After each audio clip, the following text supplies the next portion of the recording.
So hi, folks. Thank you so much for joining us tonight. We really appreciate your participation. My name is Barbara Donakai, and I'm on the board of PSR Colorado. PSR Colorado is a chapter of Physicians for Social Responsibility National that's been around since around the 70s.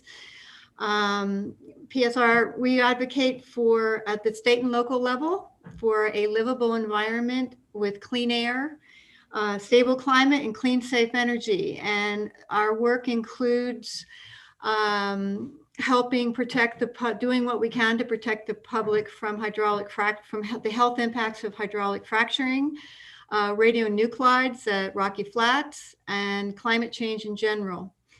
Our project that we're going to be talking about tonight is called Healthy Electric Homes. And this Healthy Electric Homes project supports legislation, regulations, and other efforts to reduce consumer exposure to toxic pollutants in the home from burning fossil fuels. So it's the other, and in addition, it helps the climate too. Pretty large percent of Denver's greenhouse gas emissions come from buildings. So we're trying to educate people about that. And we are promoting healthy electric appliances such as heat pumps and heat pump water heaters and induction stoves and other stoves. So you want to forward that, Lauren? So I'm going to go through today's agenda. Well, first of all, if you have questions, you can put them in the chat. So we'll try to get to everybody's questions tonight, and if not, we'll make sure they're answered at some point.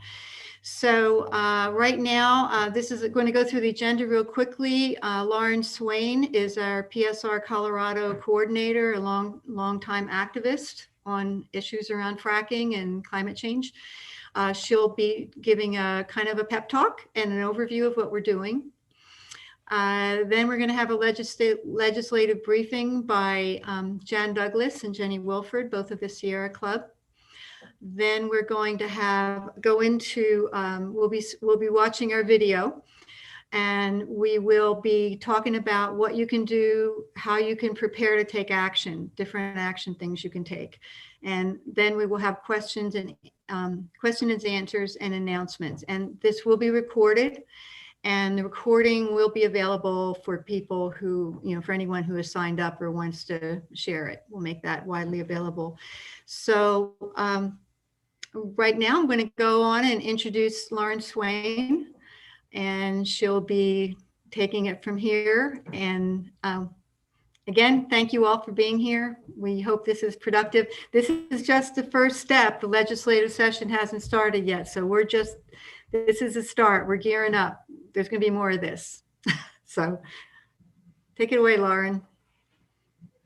You're muted. You're muted, Lauren. Great way to start. I'm gonna wish I was muted the whole time. Oh well, sorry about that. Anyway, thank you all so much for joining us here tonight. I'm happy to be a coordinator for PSR Colorado, specializing in healthy electric homes, and I've been fighting fracking since 2012. And that's what got me into the whole climate change discussion and advocacy role that I've played since then, with so many other excellent activists that I'm proud and happy to know. I've been fighting fracking for a long time, and here I am talking about the demand side. It's always a strong argument against fracking when you can say to the industry, we don't need your products. There are solutions. And the less that people depend on fossil fuels, the less they can argue that they have the right to extract and pollute in order to access those fuels, because we don't need them. And there are many, many alternatives. There are many plans to implement those alternatives. So I'm going to present right now a theory of change. It's my theory. Maybe you've seen Monty Python talk about the theory, but anyway. My theory is that knowledge is power, but action is even more powerful, and leverage is everything. Why do decision makers do what they do? A lot of it, if not all of it, has to do with leverage. Leverage is resources and people and communication. Fossil fuel polluters think that their resources are enough to win every time, but that's not true. They need people, they need communication, and they buy them. Well, we have enough people. We don't need to buy anybody. If all of us get together, engage others, and learn how to communicate and communicate consistently and effectively with our decision makers, we can prevail, and we have. Legislative success can be ours. Our movement advances when we build the leverage we need. Let's do it again. Last year, our movement passed HB 20-1155, requiring builders to inform buyers about the availability of solar technologies, healthy electric home technologies for cooking and heating, and to inform them about the options and to provide them with those options when they want them. That was a breakthrough. Previously, before that, they were only required to provide one option or another option, not to talk about all the options, not to provide them. Now they have to talk about all of them and provide them. SB 19-181 is a reform for oil and gas rules. Just like every bit of legislation, we need to follow up and get everything we can out of it, but I certainly can't imagine a world where all the activists hadn't come together and passed this critically important reform that empowers our local communities to strengthen regulations as well as strengthening them on the state level and eliminating state preemption. We're going to talk a little bit more about new attempts for state preemption to stop what we're trying to do that we'll have to fight. Jen and Jenny of Sierra Club will be talking about that. Lastly, HB 19-1261. Now we have a climate action plan. It still needs to be strengthened. We still need to fight. But again, I cannot imagine what would have happened if we didn't come together and pass these important pieces of legislation. So we in PSR Colorado's Healthy Electric Homes program have created new videos, and we're going to screen one of them tonight, which is why we need healthy electric homes. This is a video for advocates like us to share with our decision makers, saying, we know this, we want you to know this, that burning gas in the home can cause serious health problems, and we don't need to, because we have alternative technologies that are highly efficient that can ultimately save us money, save our health, and save the climate. What are you waiting for? That's our message. Making the switch to healthy electric homes is a video we made for general audiences, consumers, and for sharing on social media. Slightly less technical, and it's just focused on the health effects and on the solutions and a little bit of mention of the climate issue.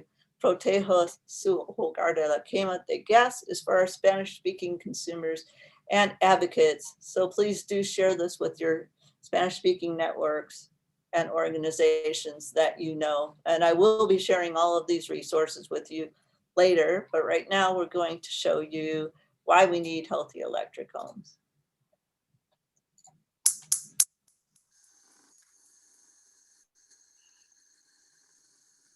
80% of the world's greenhouse gas emissions are caused by extracting and burning fossil fuels, which, despite its clean-sounding name, includes natural gas. Oil and gas has done a marvelous job of taking a fossil fuel, which is methane, and calling it natural gas, and that goes into our homes. While a lot of us think of how outdoor pollution affects things like asthma in children, a lot of people don't realize that burning gas indoors, whether it's through a stove or through a gas burning furnace, can also have effects on your asthma. A lot of times the level of particulates or pollution inside a house can be higher than outside. The burning of gas in your home, in a stove, for example, open flame to the air, allows nitrogen dioxide and some level of carbon monoxide to accumulate in the home. The carbon monoxide that is produced by, with gas appliances is the same toxin that comes out of the tailpipe of a gas car or a diesel car. We don't want to breathe that in, so why would we bring that into our house? There are alternatives to burning fossil fuels in your home. Modern technology has made using electricity to cook with induction stoves, heat water, or heat and cool your entire home with heat pumps as affordable as gas. And with an all-electric home, there's no need for carbon monoxide detectors. Colorado law HB 20-1155B requires home builders to offer new home buyers the opportunity to have an efficient electrical heating system, including an electric water heater, electric boiler, or electric furnace or heat pump system. Having gas in homes has both direct health impacts by the substances that are released into the indoor home environment, as well as more indirect health impacts of contributing to climate change over time.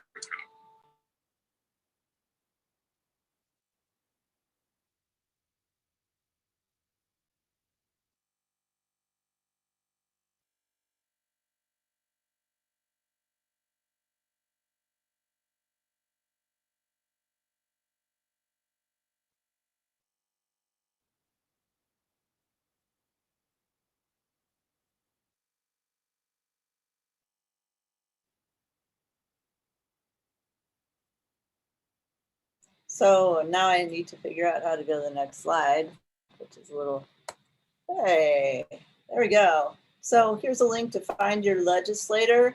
I don't know how easy it is to use the links that are on a PowerPoint, but we'll certainly send all of this to you later. So we're encouraging everyone to please mail this video, email this video to your legislators and the governor in preparation for this session, and let them know that we do want change. We want to include a message that we need them to protect our vulnerable populations, the young, the old, people living in polluted areas, people with health conditions. We want to protect those vulnerable populations from the health effects of gas burning pollution by making clean electric cooking and heating technologies available to everyone. And we want to protect our climate by cutting fossil fuel dependence and greenhouse gas emissions with incentives for quick, broad adoption of healthy electric homes technologies. And I'll share all this with you later again. So let's prepare for action. Look for our upcoming action alerts that will help you communicate with your legislators. Don't wait for it, but we are going to be reaching out and providing opportunities to communicate.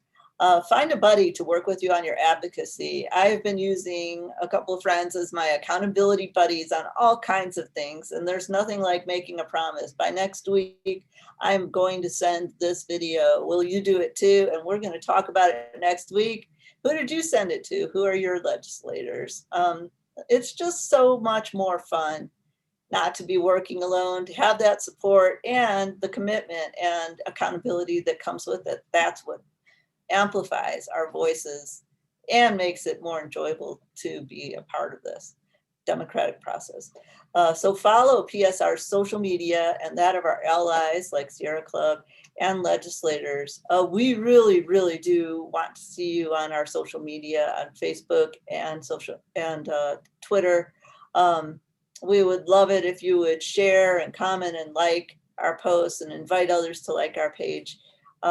We can't do it without you. And the more people know what's going on, regardless of whose page you're sharing or information you're sharing, the better off we all are. Keep your networks informed. So next we have an expert legislative briefing with Jan Douglas, who's the Legislative Committee Chair of Colorado Sierra Club, and Jenny Willford, who is the Clean Energy Advocate staffer for Sierra Club, who have been spending so much time tracking all the things that are going on in the upcoming legislative session, which starts on February 16th, restarts. They came in for a couple days, now they're coming back. Let's learn about what's coming next. So here I present Jan and Jenny. Okay, so as I'm Jan, as Lauren said, I am the actually a co-chair now of the Colorado Sierra Club Legislative Committee, and we have there's going to be lots and lots of important legislation to protect our environment and our climate this session, and it's really exciting. But we're all going to be kept pretty busy by letting our legislators know what we care about, because there's a lot of stuff coming up, and it's really important that we get it all across the finish line. So next slide. And in that last slide, you could actually see the mountains over the Denver skyline, which is what we want to have happen all the time, but it doesn't always. Okay, so what we're talking about tonight is moving towards clean heating in our homes and buildings, both to cook on and to heat our water and to heat our homes. And it's really important to move forward on this in our built environment. There are several bills that are coming that Jenny will go into that we don't have all the details on yet, but we will get them, and she'll go into how different ones that are coming will help us to move towards that goal of really making it easier to move towards that goal of clean heating in our homes and buildings. I'm going to talk about the second two bullet points here, which are the modernization of gas energy efficiency programs. And then, as Lauren suggested, there is a bill we're going to have to play defense on, which is to make it, to pass a law making it state preemption so that local governments can't regulate gas in new buildings. So I'll move to those in just a minute, but Jenny's going to just give a little introduction about the built environment first. Awesome. Thanks, Jan. And Lauren, if you could advance the slide, that would be great. I just want to say a quick hello to everybody. My name is Jenny Willford. I'm a clean energy advocate with the Colorado Sierra Club. And I just want to say a really quick thank you to PSR for putting this training together and for the opportunity to share some legislative highlights that we're certainly looking forward to this session. So as you heard in the video that you just saw, the problem with using gas inside of our homes and buildings is that it pollutes our air, it's harmful to our health, and it releases emissions into the atmosphere that contribute to climate change. So it's outdated policy hurdles that favor gas, powerful special interests, and a general lack of public awareness about the dangers of using gas in homes and buildings that have really kept Coloradans locked into the gas system for far too long. And as the electricity sector transitions towards 100% clean renewable energy, we have to turn our attention to using clean electricity to drive down fracked gas use in our homes and buildings if we're going to meet our 1261 goals. I'm sure that all of you could probably explain 1261, but just for a little bit of context and a reminder, the House Bill 19-1261 created a framework to tackle climate change by setting science-based goals that reduce carbon pollution, which, as you all know, is the underlying cause of climate change. And the goals that were established requires that at least 26% reductions must be achieved by 2025, 50% reductions of GHG by 2030, and 90% by 2050 compared to 2005 levels. So as I mentioned, in order to reach our climate goals, the legislature must act this session because the greenhouse gas emissions from buildings are one of the top 4 sources of GHG pollution in the state. So if you look at the bottom of the slide there, go back up, not quite done there. Perfect. So part of the reason I included a Schoolhouse Rock reference here, if you all watched Schoolhouse Rock, I know I certainly did, you know that this picture comes from the bill sitting on the steps, dreaming of becoming a law.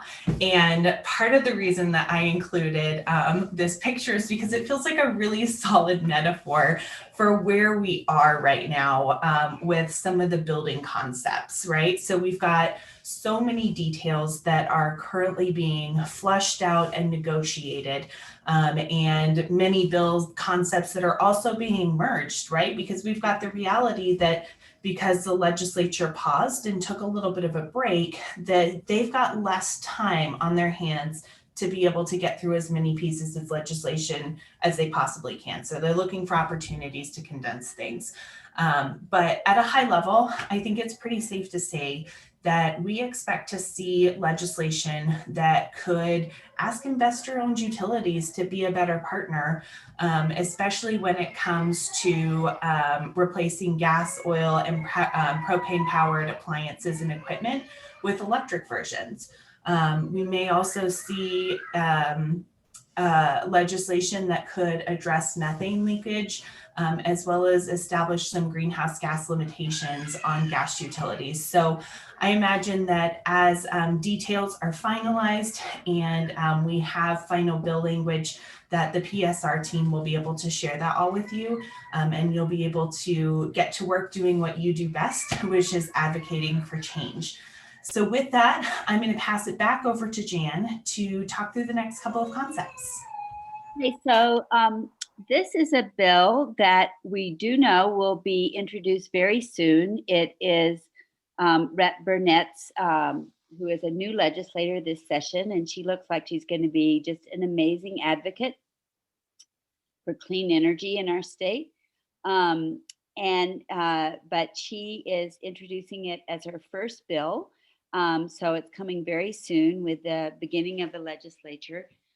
It's called Concerning the Modernization of Gas Energy Efficiency Programs. So you probably know that there are demand side management programs, particularly in electricity, where incentives are given by the utility company to do different things to decrease your energy use. And whether it's a better thermostat or various things. But the problem has been that they just, when you look at the gas demand side management incentives, there are very few things that have qualified for those programs. And so there's been work to figure out how to make more things qualify for gas demand side management. And this bill has been going on for a long time. It was almost introduced last year on the very day that the legislature was stalled due to COVID. And then when the legislature came back together, there was just so many bills that we didn't get to get out of committee and across the finish line because of the rush to be done. So the lead organizations on this bill this year are Colorado Renewable Energy Society, or CRES, and SWEEP, which is the Southwest Energy Efficiency Project. So next slide. So in order to qualify for an incentive program, a technology has to show a positive benefit to cost ratio, and which is as it should be. But it's the way those benefit to cost ratios have been calculated that have made it so that very few technologies that will reduce your use of gas to heat your home, to heat your water, to cook your food, have qualified under those calculations. So what's going to happen now is when we look at the benefits of, say, a heat pump in your home, in terms of figuring out whether it would qualify for an incentive program or not. The benefits will include the avoided fracking, the health and will include the avoided costs. It's kind of a mix going back and forth between costs and benefits, but we're going to be avoiding burning fossil fuels and the damage to our health and the climate benefits.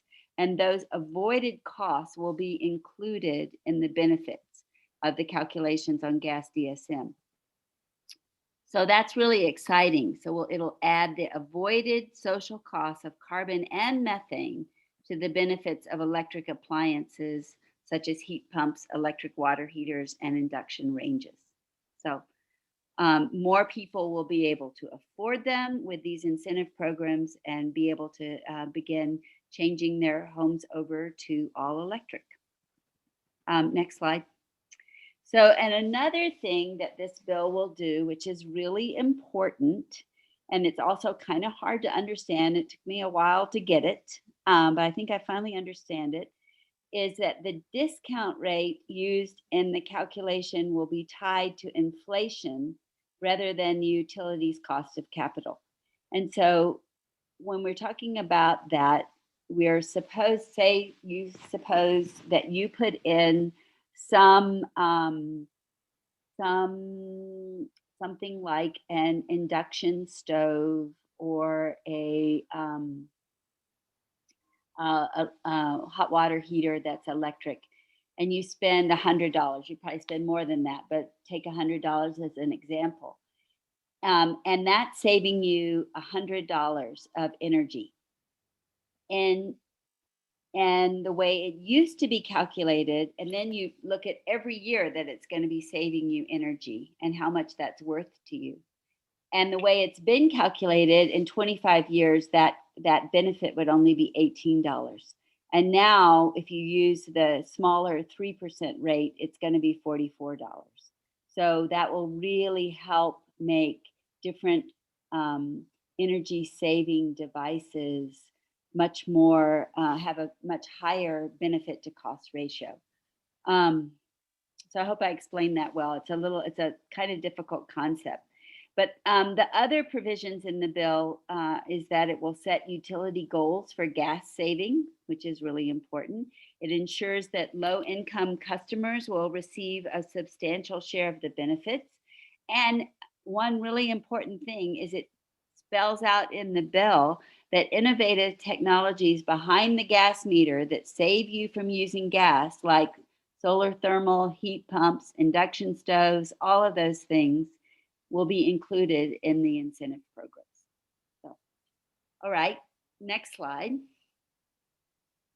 So this next thing that I'm going to talk about is where we're going to need to play defense this legislative session. As Jenny has said and other people have said, burning natural gas in homes and buildings contributes at least 10% to our US carbon dioxide emissions. Building. You okay? Yeah. I was literally just texting you. Okay. The other. I'm going to come in. You can totally stay here. I'm just listening in. I don't know what that is, but anyway, I'm going to keep going. Building all electric also means that we're not going to lock in the carbon of long-lived gas infrastructure, which is just really important as we build new homes and buildings, piping the gas to all of them, building that whole gas infrastructure for every new home we built. We want to not do that. We want to save that money right off so that there isn't an incentive to keep using that gas infrastructure that money has been spent on. So in July of 19, Berkeley, California passed the first ordinance that required all new buildings to be electric. And since then, a lot of other municipalities are either considering, have already passed similar bans on gas new buildings. So we would like for that to be a possibility for municipalities in Colorado, that where, you know, progressive municipalities who realize that it's really important not to build any more gas infrastructure could pass a ban on that new infrastructure, could say that no new buildings can get a building permit if they are building it with gas infrastructure. So next slide. There's been some pushback, as you would, which is not surprising. Legislatures in multiple states, and I listed them there, have introduced bills so that there will be a state preemption on local jurisdictions passing legislation such as Berkeley's. So, and I just quoted there, and you can look at it later, but the language from the Texas bill restricts any kind of legislation, local legislation that would have effect on new construction or renovation of residential or commercial structures to outlaw gas infrastructure going to them. So next slide. So we have heard on pretty sound knowledge that I can't really go into right now because it's confidential at this point, but that it's very likely that what we're calling a beneficial electrification preemption bill, so a bill that would ban those local municipalities passing laws that would restrict new homes to only be electric, is going to be run this session in Colorado. So we want to be sure that as soon as that legislation is introduced, that all our legislators hear that we support clean heat solutions, and we don't want local municipalities to be restricted in passing a beneficial electrification legislation for their jurisdiction. Next slide. So the talking points on that are that Colorado can't achieve its climate targets without lowering pollution from gas use buildings, like the climate targets that Jenny mentioned in House Bill 1261. We can't get to that 2030 target if we don't decrease the burning of fossil fuels for heat and cooking. And that natural gas is a fossil fuel, just like coal, oil, propane, anything else.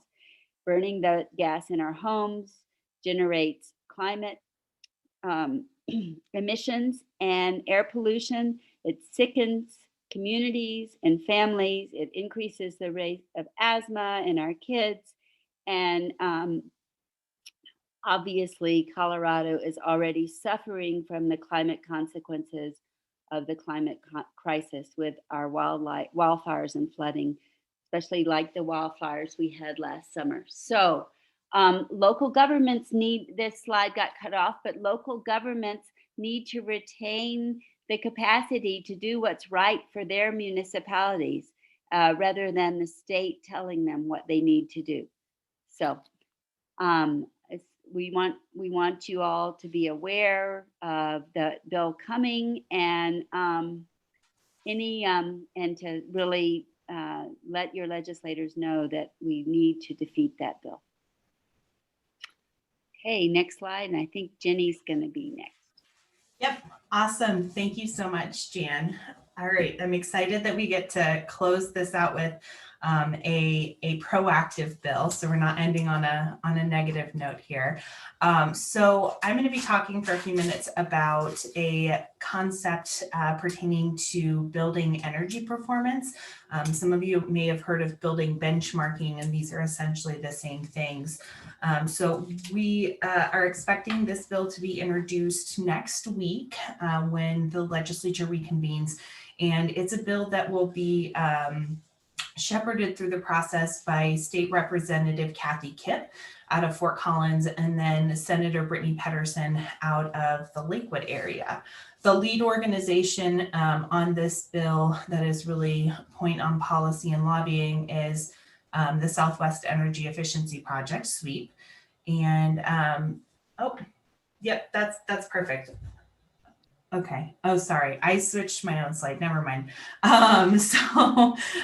This legislation is based on successful policies already in place. There are many communities, for example, Denver, Fort Collins, and Aspen, that already require building benchmarking. So this bill will require that most large commercial, multifamily, and public buildings that are over 50,000 square feet, that they'll be required to benchmark energy use and reduce emissions. So Lauren, if you want to move us on to the next slide, I'll explain how the bill works.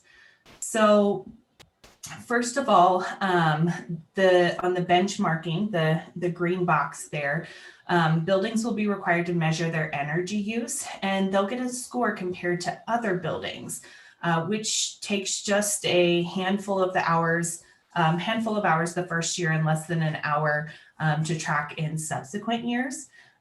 From there, we'll move to the yellow box. They'll just very quickly and easily upload their data. And part of the reason that should be so easy is that our major utilities already provide energy-friendly energy data. So they're just plugging that into to a state system that'll be managed and overseen by the Colorado Energy Office. Moving over to transparency office, or transparency box there in orange, the Colorado Energy Office will then put those benchmarking scores on a map, pretty similar to what you could see if you went to energizedenver.org. So that investors, tenants, as well as the public can choose energy efficiency or energy efficient properties.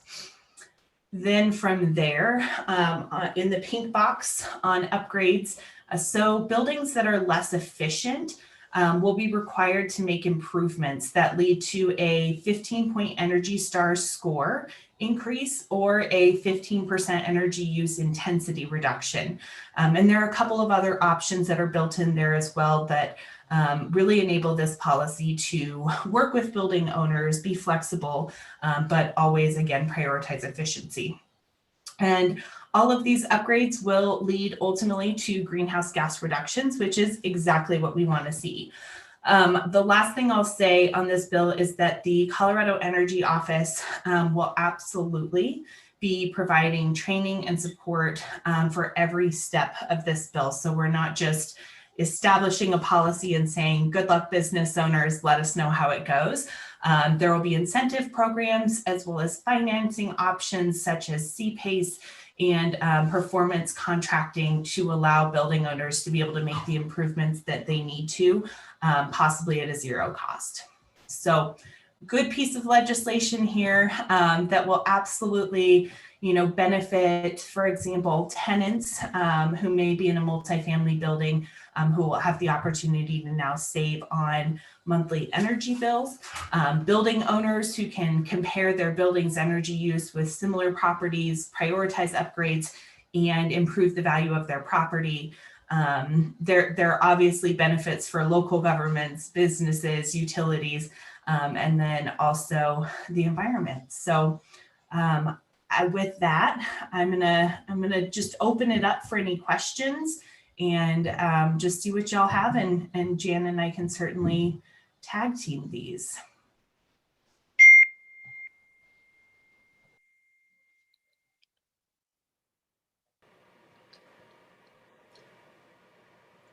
I have a question for Jan, if nobody else has a question. This has to do with the industry's attempts to prevent municipalities from restricting gas access. So it appears that the industry is going to try the legislative route first, and then maybe come back to the initiative route if that doesn't work. They were already successful in Arizona getting that through. And I'm wondering if there's been any sort of creative thought process given to how we might inoculate ourselves to that eventuality, because I've been giving it some thought and I had some ideas, but I didn't know if there'd been any thought to how we can prevent this from finding any traction. It probably is not going to find much traction in the legislature, but it'll be hard for us to combat them with their resources if they go the initiative process and Polis doesn't make another deal with them. So has there been any thought to how we can inoculate ourselves against that? They're on a coalition call on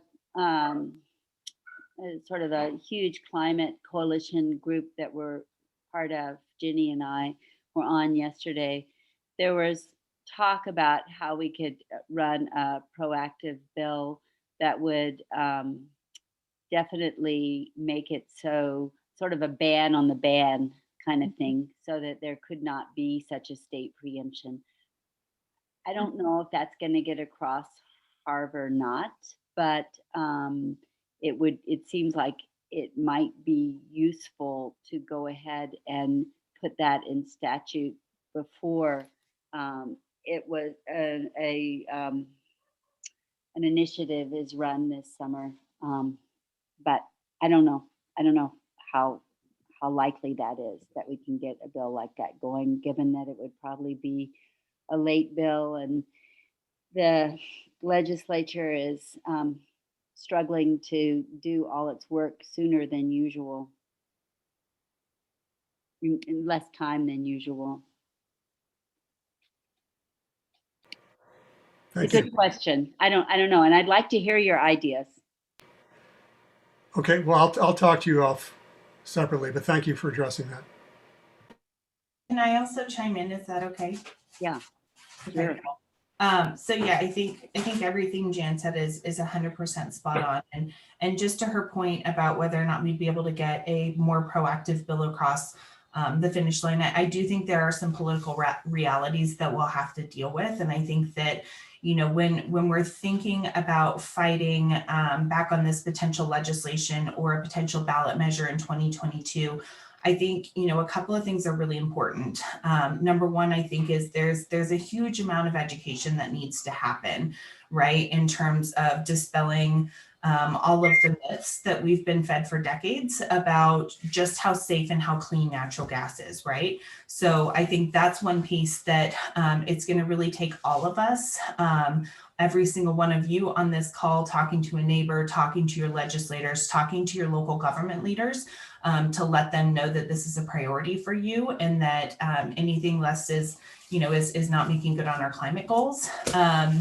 And I think, you know, on the flip side of all of this is we do have a number of local governments that are moving ahead despite what the threats are from the oil and gas industry, right? You've got the city and county of Denver that is leading some really excellent work right now. You may know that they recently released a net zero implementation plan that connects directly to requiring all electric buildings in the future. So for example, by 2024, they want to require that all new residential homes that are being built are all electric. And by 2027, that any new multifamily building or commercial building that is built in the city or county of Denver is also all electric. And they have a number of steps, you know, in the interim that will be required, such as, you know, making the requirement for buildings to be pre-wired for all electric appliances, which is also really important, right? Because the cost of retrofitting is going to be a big obstacle right now that I think many of us are trying to figure out how to overcome that. And so I think the fact that we've got, you know, leaders like City and County of Denver thinking through how to push us all forward is really important.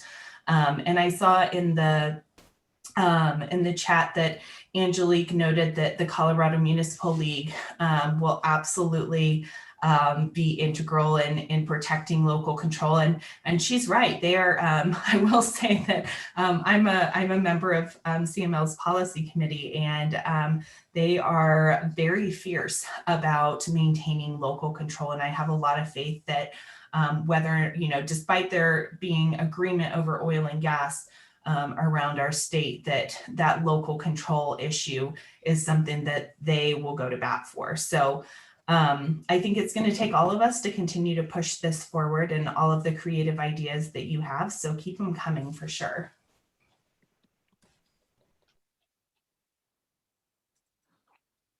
Anyone else?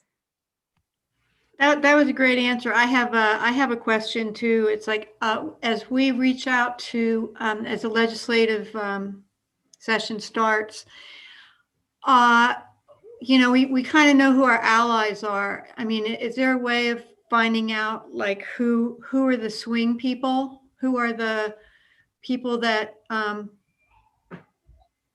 decided that we should put pressure on? Like we don't necessarily, some of our legislators are going to be opposed to it no matter what, and other ones are going to be supportive. So will we be able to find out who to direct our efforts at? I would say to that, that it depends on the individual bill a lot, because a lot of times the swing votes are Democratic, particularly Democratic senators who are in districts where it's tough to take a vote that is hurtful or seen as hurtful to the fossil fuel industry. And I think that, on the individual bills, we'll have to see who the most likely senators are. But I can let you know, Lauren, as we go through the session, who the ones are that seem like they will need the most convincing on some of these bills. And the way we'll figure that out is by working with our lobbyists. Excellent work, Jen. Thank you very much for keeping us informed, and we will keep our people informed, people on the call and on our email lists. I'm about to talk about some of the ways that we can all stay active together and individually. Does anybody else have, we probably have time for one more question. All right, I'll keep going then. So actions you can take now. Please do follow up and send our video and your message to your legislators that it's time to promote access to clean home technologies now. We are going to send follow-up alerts that will facilitate that. Don't wait for them, but please look for them and follow our social media posts as well for alerts and events. We do want to facilitate these communications going forward. So again, please do like and share from our website and our Facebook page, follow and retweet from our Twitter page, and not just ours, but others. And follow, I'm going to say on the next slide here, well, let me first say, share your articles through messages on your social media, email them if you're not doing social media. It doesn't have to be Facebook. Just share your messages and tell people what you're going to do or what you hope that they will do on these issues, so that we can have clean energy in our homes and remove the justification for more polluting fossil fuel production and, create safety and healthier environments in our home. So invite your friends to all of the above. There's different steps of engagement on social media, and we all know what they are.